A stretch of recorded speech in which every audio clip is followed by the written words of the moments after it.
अभी ये तय नहीं हुआ कि रोहिणी कमीशन में आप क्या करेंगे, कहां तक जाएंगे, क्या जाति, इनका सबका जड़ मैं आपको बता रहा हूं संजय भाई कि लगा के देख ले, तुझे जो भी हिसाब आता हो लगा के देख ले, तुझे जो भी हिसाब आता हो, हमें घटा के तो गिनती में तू भी रह नहीं सकता। क्या बात है, क्या बात है। एक बात आपसे और कह देता हूं कि ये जो कंफ्यूजन्स चल रहे हैं कि याचना नहीं अब रण होगा, याचना नहीं अब रण होगा, संघर्ष बहुत भीषण होगा, दुर्योधन दृष्ट प्रकट होगा, रण में अब काल प्रकट होगा, महारथी वीर चिल्लाएंगे और फिर भी कोलाहल रोक ना पाएंगे। आप आरक्षण की चारों तरफ बात कर रहे हैं, जो बुनियादी बात है, जाति जनगणना कराओगे तभी तो पता चलेगा कौन कितना है। पलों के फैसले सदियों तलक रुलाते हैं, पलों के फैसले सदियों तलक रुलाते हैं, इस एहतियात से लेना जो फैसला लेना। अशोक जी, मुझे बताइए, राज्यसभा से महिला आरक्षण बिल पास है, अगर ये सुप्रीम लोकसभा में ले आते हैं, 33% आरक्षण दे देते हैं विधानसभा में, लोकसभा में, तो कौन रोकेगा? लोकसभा में बहुमत है, कल ही पास हो जाएगा। तो ये ललकारने की आवाजें हैं ताकि कोई जाए उधर की तरफ। आंधियां लाओ, लहू में ज्वार को पैदा करो, शब्द में क्रंदन नहीं हुंकार को पैदा करो, फिर कुरुक्षेत्री समर की भूमिका रचने लगी, हे पार्थ उठो और गांडीव में टंकार को पैदा करो।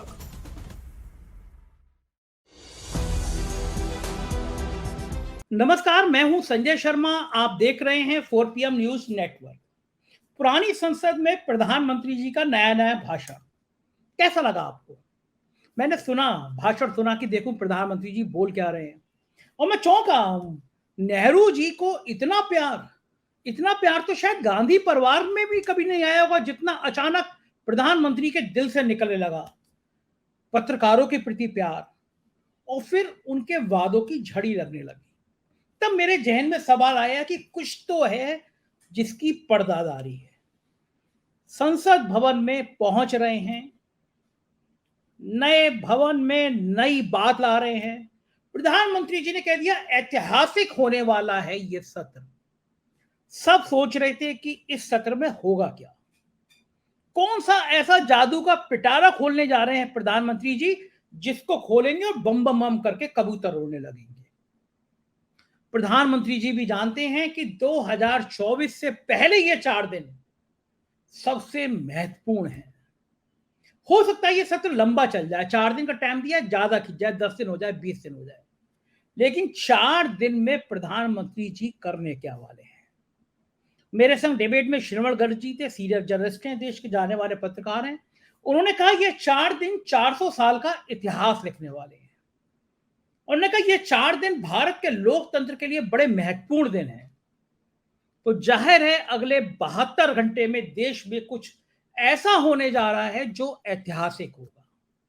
तब बात आई कि क्या होगा, कॉमन सिविल कोड या फिर महिला आरक्षण या फिर कुछ और। तो बात आई कि महिला आरक्षण बिल लाया जा सकता है।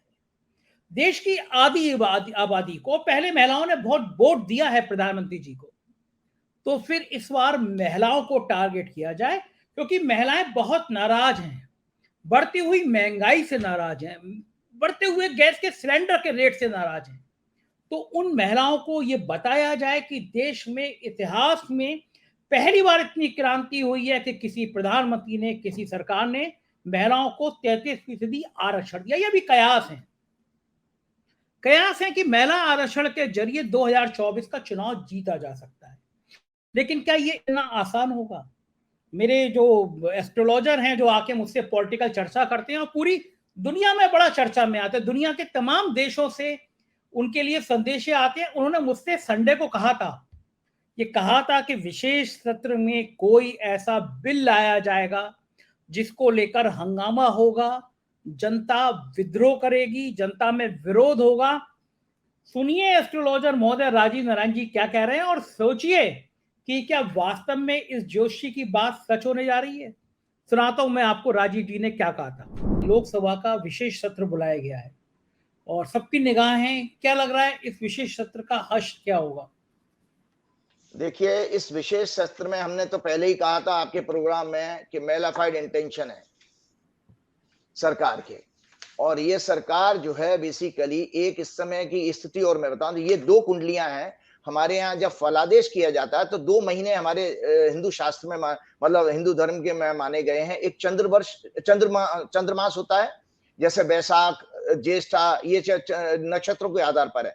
एक सूर्य जब राशि बदलता है, तो एक ये देखिए 15 सितंबर को 7:11 पर ये अमावस्या खत्म हुई है और प्रतिपदा शुरू हुई है शुक्ल पक्ष की, तो ये चंद्रमास बना।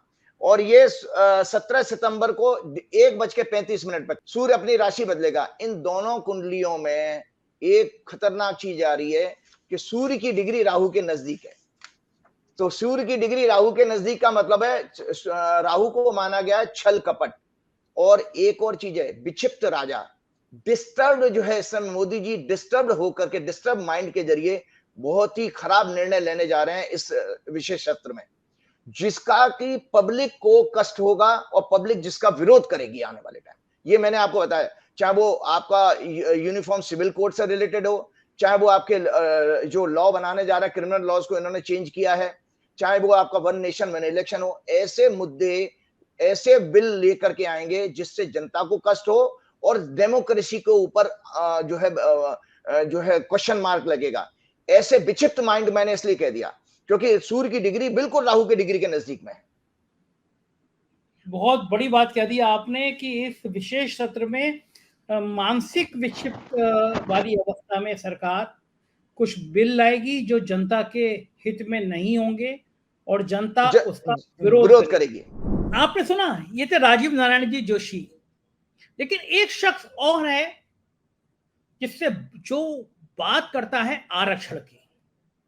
उत्तर प्रदेश भारतीय जनता पार्टी की सरकार में मिनिस्टर थे अशोक यादव, राजनाथ सिंह थे चीफ मिनिस्टर, और अपनी ही सरकार में, अपने ही सरकार के फैसले के खिलाफ जब जातियों के आरक्षण का मुद्दा हुआ, जब पिछड़ी जाति में अति पिछड़ी जाति को आरक्षण देने का मामला हुआ, तो वो सुप्रीम कोर्ट चले गए। सुप्रीम कोर्ट से स्टे लेकर इतिहास बन गया। पिछड़ी जातियों के जो इतिहास लिखे जाएंगे तो उसमें अशोक यादव का नाम लिखा जाएगा। 1931 में जो जातिगत सर्वे हुआ, आज उन्होंने मुझसे उसको लेकर बात करी। अशोक यादव जी का ये पूरा इंटरव्यू सुनिए, तब आपको समझ में आएगा कि जातियों का खेल क्या है, महिला आरक्षण का खेल क्या है, और कौन सा जिन्न है जिसको मोदी सरकार अपने पिटारे से निकालना चाहती है।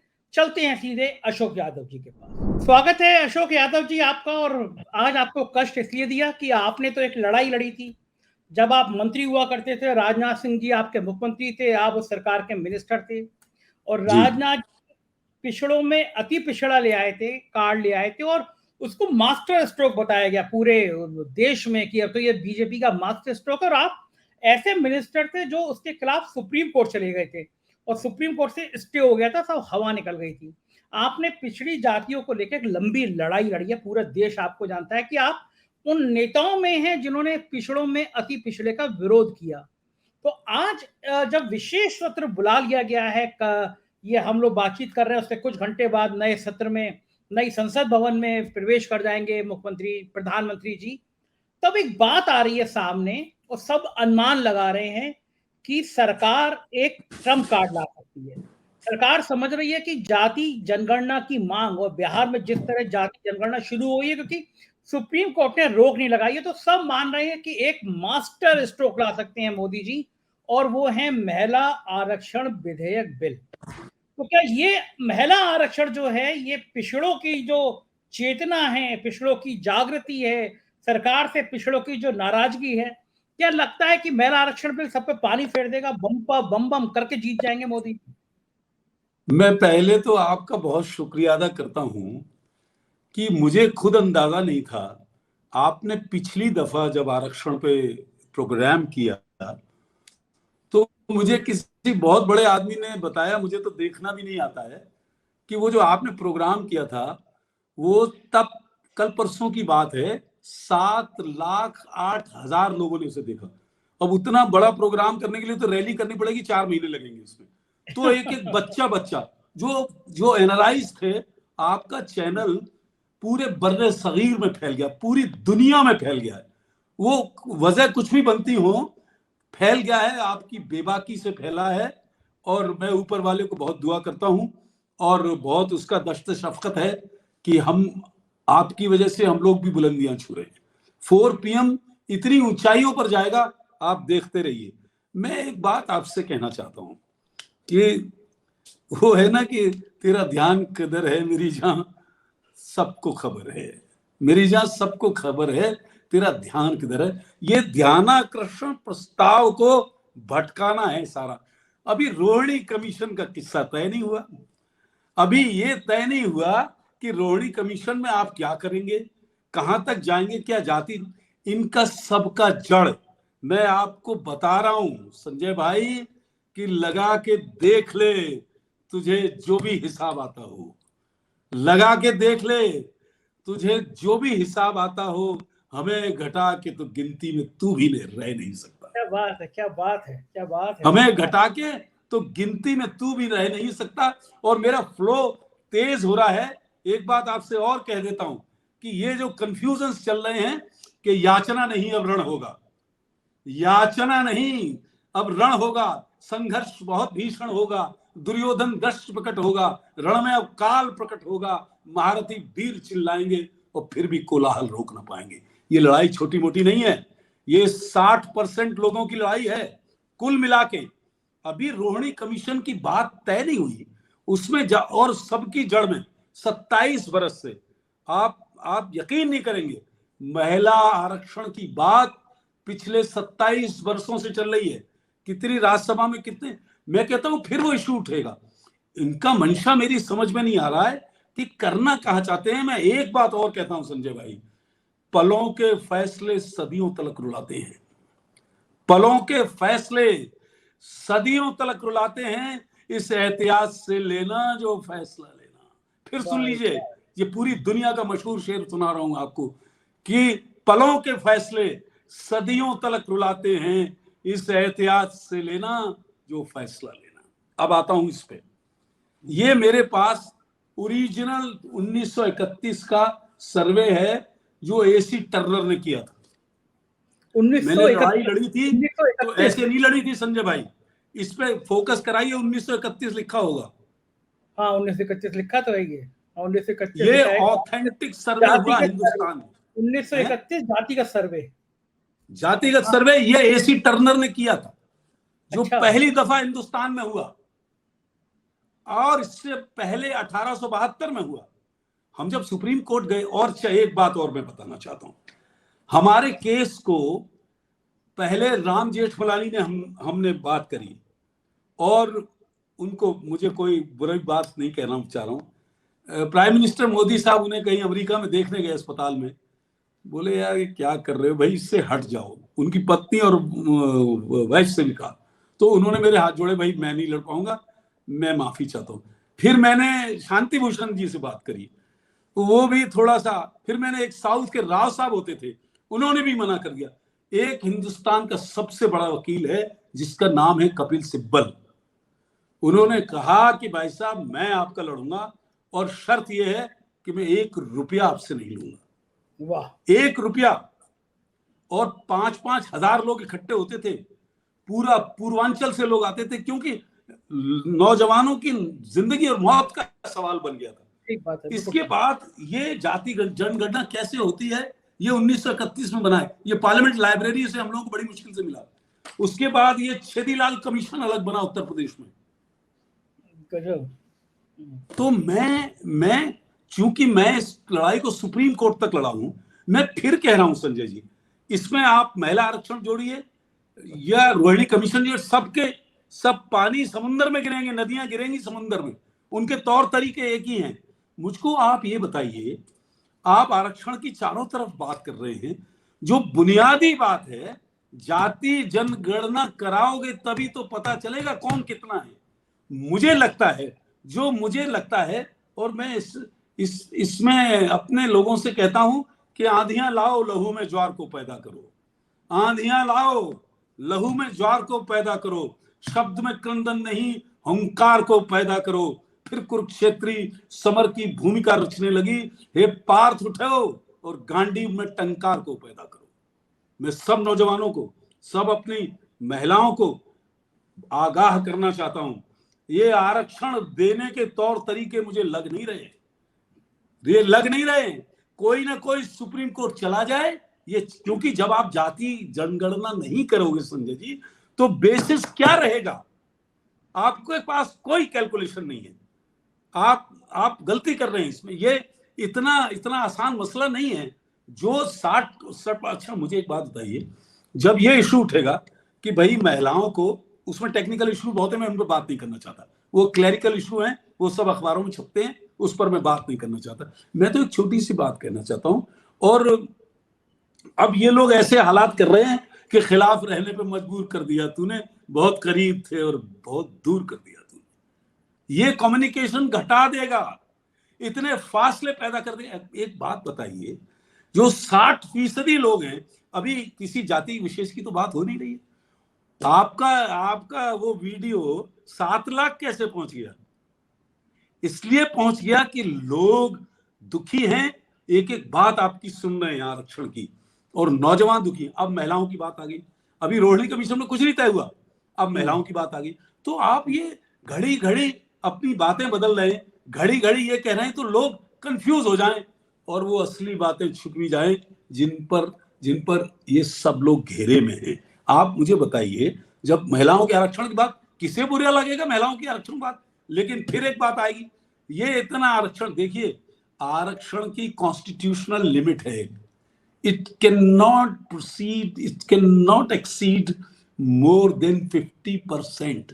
50% से ज्यादा किसी सूरत में किसी का आरक्षण नहीं किया जाता है। आप 32 इसको कर दोगे, 33 इसको कर दोगे, 34 इसको कर दोगे, और फिर वो सुप्रीम कोर्ट में कोई और बोले अरे नहीं ये तो ध्यान हट गया, तो इलेक्शन तक गया।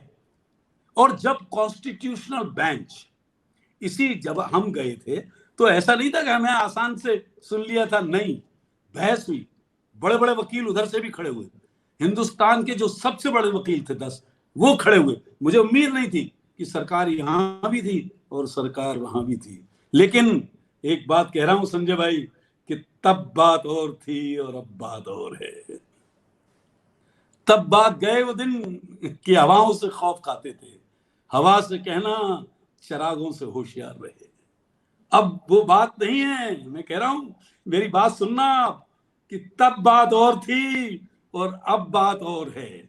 अब यूट्यूबर्स लाखों में पहुंच गए हैं, ये दौर बदल गया है। हम लोग अपनी पूरी बात कह रहे हैं, आप हमसे सवाल कर रहे हैं, कहां था इस वक्त दौर? इसलिए मैं अर्ज कर रहा हूं, छोटी सी बुनियादी बात है, अगर आपका मंशा है हम खुश हैं। फिर सवाल ये होगा कि कौन कौन महिलाएं, कि साहब ओवरऑल महिलाएं कर दो, फिर उठेगा कि पिछड़ों को करो, फिर आप कहोगे पिछड़ों में इनको करो। पहले साफ कर लो ना बात। आपने कहा कि भाई भाइयों में हम बंटवारा करना चाहते हैं, बहनों में भी करना चाहते हैं, तो उन्हें बुला के ये तो कर लो, हमारे पास क्या क्या है बंटवारा करने को, वो है नहीं, पहले ही लड़ाई करा दो। ये रोहिणी कमीशन पर क्यों इतनी बहस हुई? उसे लागू नहीं कराएं, उसकी रिपोर्ट्स आ गई, इन जातियों के इतने %, इन जातियों के इतने %, तो जिनको ज्यादा वहां दिखा दिया है वो उछलने, वो आपस में लड़ने लगे। तो उनका मंशा करने का नहीं था, उसे लीक क्यों किया भाई आपने? छप गई, अब इस खबर को भी लीक कर दिया। तो असली खेल यही है, रोहिणी कमीशन की बात लीक क्यों की गई, क्यों लीक करिए आपने? और सुनिए, पूरा इंडिया का कोई पेपर नहीं बचा था जिस पर फ्रंट पेज की खबर ना हो। How it has gone for leak.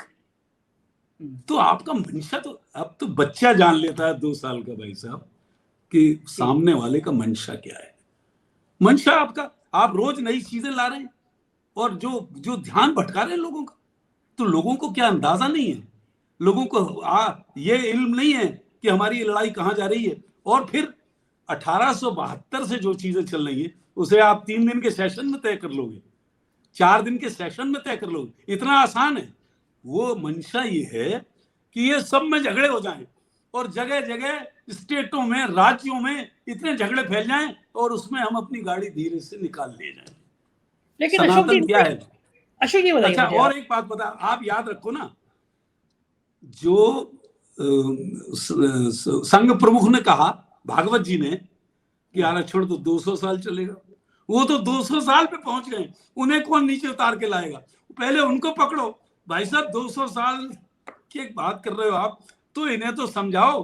क्या हम तो ऊपर झंडा फहरा चुके हैं 200 साल की? यार अभी इसका पता नहीं है होगा कि नहीं होगा। 200 साल आपने तय कर दिया और ये भी कहा हमने बहुत जुल्म किए हैं। दोबारा ये लाइन कह रहा हूं, जुल्म किए हैं तो यार पहले ठीक कर लो ना जुल्म, फिर इधर उधर की बातें क्यों कर रहे हो? आप इसी पे बात कर लो। जो आबादी 60% अफेक्टेड है, please come and discuss this thing.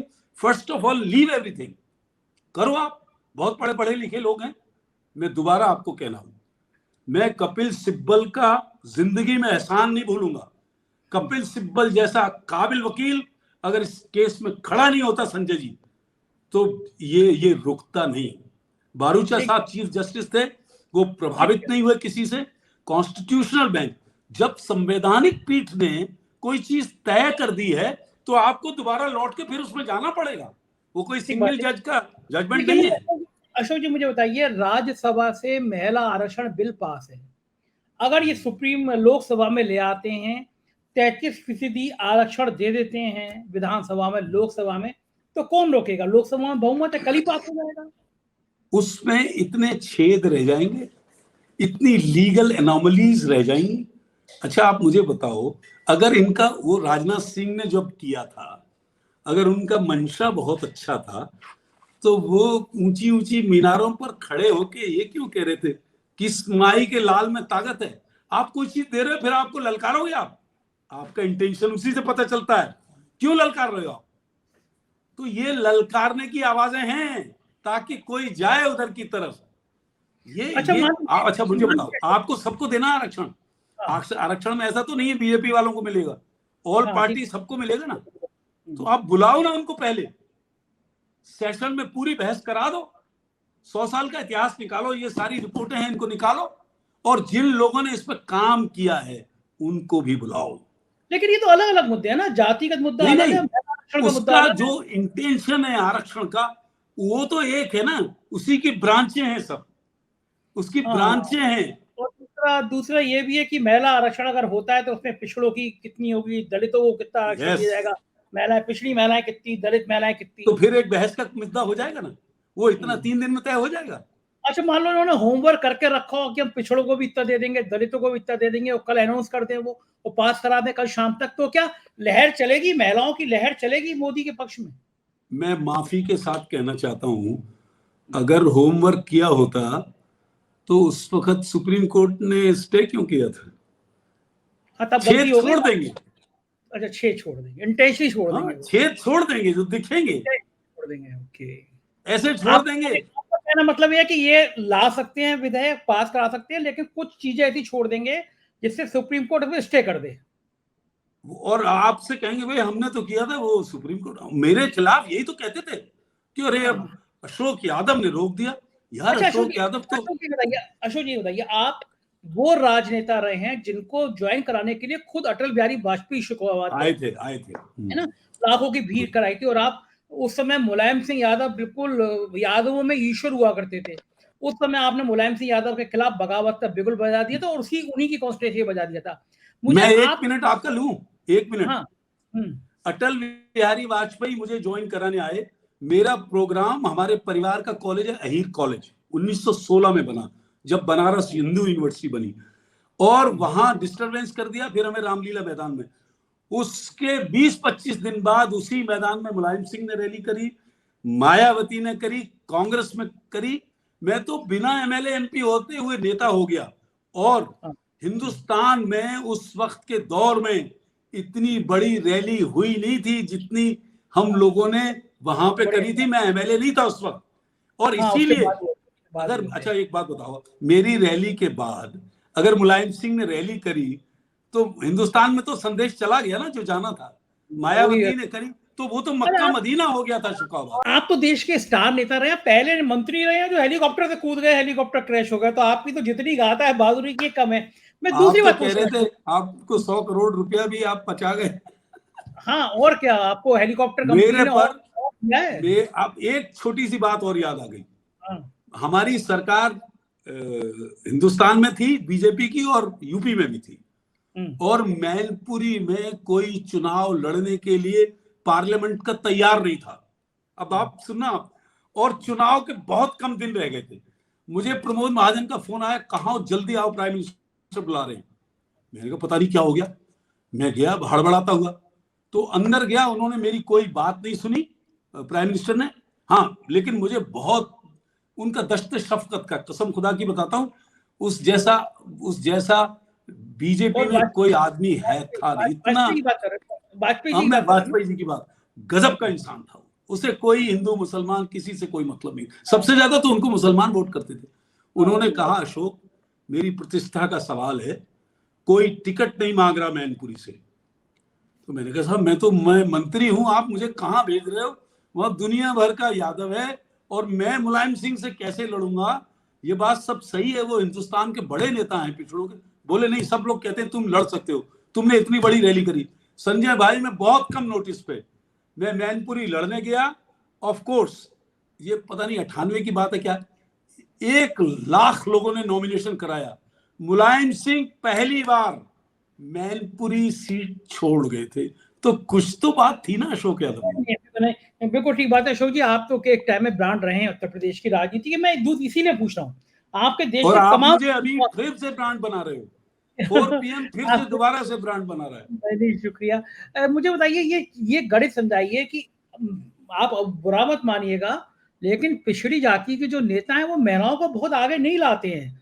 अब आपकी सीट रिजर्व हो गई और महिला को आ गई, आपकी जगह आपकी पत्नी लड़ने आ गई, तो देश के जो बीजेपी के भी अपने नेता हैं, जो अगर 33% आरक्षण होगा तो बीजेपी में भी होगा, तो क्या भारतीय जनता पार्टी के अंदर से कहीं बगावत की आवाज तो नहीं आ सकती है? नहीं, एक बात सुन लो आप मजे की, जिन सीटों पे महिलाएं लड़ती हैं, जैसे जिला पंचायत तक लड़ी, जैसे उनका गांव का मैं रवैया बता रहा हूँ।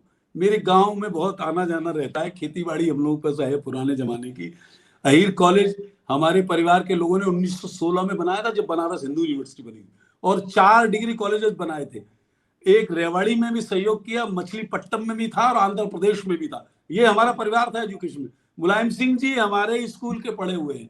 तो क्या होता है सुनिए, जैसे महिला सीट कर दिया आपने, वो जिला पंचायत क्या बात है, उससे नीचे नहीं जाना चाहता हूँ, प्रधानी पे बता रहा हूँ। तो महिला को कोई जानता नहीं है, वो जिनका जो हस्बैंड होते हैं, उनके शौहर जो होते हैं, उनके आदमी, उन्हीं को कहते हैं अरे वे जिला पंचायत अध्यक्ष आ रहे हैं। प्रधान होते हैं तो वो उनको प्रधान जी लोग कहने लगते हैं, आप कर दो यहाँ से महिला का, वो आगे आदमी रहता है भाई साहब। तो इतना आसान नहीं है, आप महिला को जिता दो। लेकिन विधानसभा में तो हो नहीं सकता, लोकसभा में तो हो नहीं सकता, वहां तो वही महिला ही जाएगी। और जहां जाती है ना, तो वो आदमी रिप्रेजेंट करता है। तब जब ऑफिसर्स आते हैं, बोले भाई आप क्यों आए? बोले साहब वे पढ़ी लिखी ना है। नहीं, यहाँ तक तो चल जाएगा। नहीं अशोक जी, मेरी बात समझिए, यहाँ तक तो चल जाएगा, लेकिन विधानसभा लोकसभा में तो उन्हीं को जाना पड़ेगा, पति तो अंदर जाना पड़ेगा।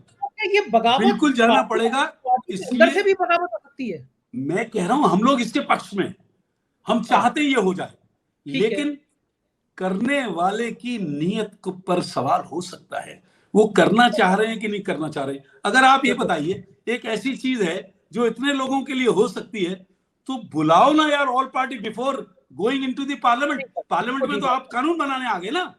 बिल्कुल ठीक बात है अशोक जी, बिल्कुल सही कहा आपने कि एक मंशा छोड़ी जा सकती है, सुप्रीम कोर्ट जाए। बहुत बहुत शुक्रिया, आपने कीमती समय दिया। अगर ये बिल आता है तो हम फिर आपसे बात करेंगे। बहुत बहुत शुक्रिया अशोक जी अपना समय देने के लिए। थैंक यू, बहुत बहुत शुक्रिया। 4 PM जिंदाबाद। तो ये थे अशोक यादव जी। मुझे यकीन है कि आपने पूरा इंटरव्यू सुना होगा, और मैं पूरा यकीन करूंगा कि आप अपने कमेंट भी जरूर बताएंगे कि कैसी लगे आपको ये बातचीत। आप हमारा सब कुछ हैं, आपका प्यार ही हमारी पूंजी है, इसको बनाए रखिए, अपनी राय से अवगत कराइएगा। राज्यों के हमारे चैनल हैं 4 PM यूपी, बिहार, गुजरात, महाराष्ट्र, कर्नाटक, उन्हें भी सब्सक्राइब करिएगा। शुक्रिया, थैंक यू।